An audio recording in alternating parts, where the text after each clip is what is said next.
let's look at the big picture here. What's occurred when we've had impairment? We've brought the asset value down, and we have had a corresponding loss in the P&L. So that's hopefully should allow us to answer all the questions. So, as I said, impairment brings the value of my assets down. Now, my asset turnover, remember, this is a very, very typical ratio that you should memorize. That is sales over assets. That's my asset turnover. So that's an efficiency ratio that's telling me how well I am able to use $1 of assets to generate sales. So higher is better, right? So that's an efficiency or activity ratio. And if you can see here that sales are not affected by the impairment, but assets are affected south, so that means that the asset turnover increases. And ironically, even though our asset value dropped because, let's say, there was a drop in demand, or the property became obsolete, or there was a structural failure with it, actually, from a managerial accounting point of view, that's going to make our business look more efficient because asset turnover is now increasing. We're still able to generate the same amount of sales, hopefully, but with a lower asset value.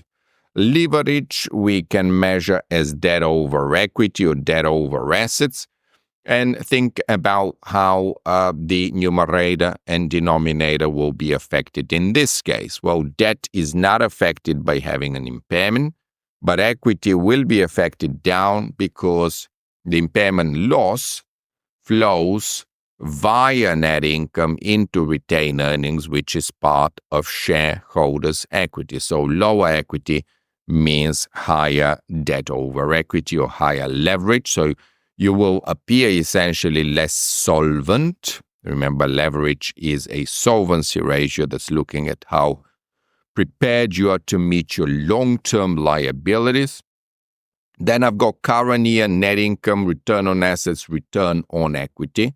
Very key thing here is that we're looking at the current year, the year in which the impairment has occurred. Well, the year in which the impairment has occurred, the impairment has been placed in the P&L, therefore dropping NI, right? So we've got a lower NI. ROA is calculated as NI over assets, average assets really, and net income over average equity is ROE. Well, in both those cases, the net income has dropped. So all these three metrics point towards a lower profitability in the year in which the impairment has occurred.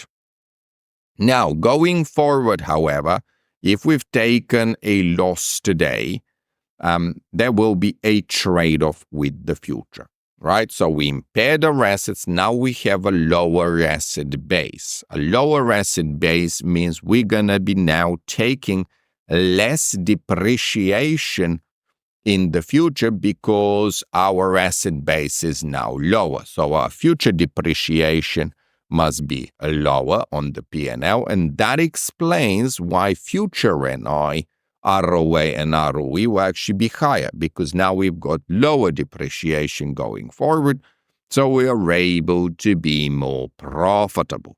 And now perhaps a little tricky one, cash flows. How are cash flows affected?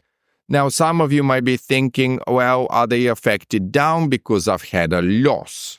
Well, be careful because impairment loss is a, wait for it, non-cash charge, my friends, non-cash charge.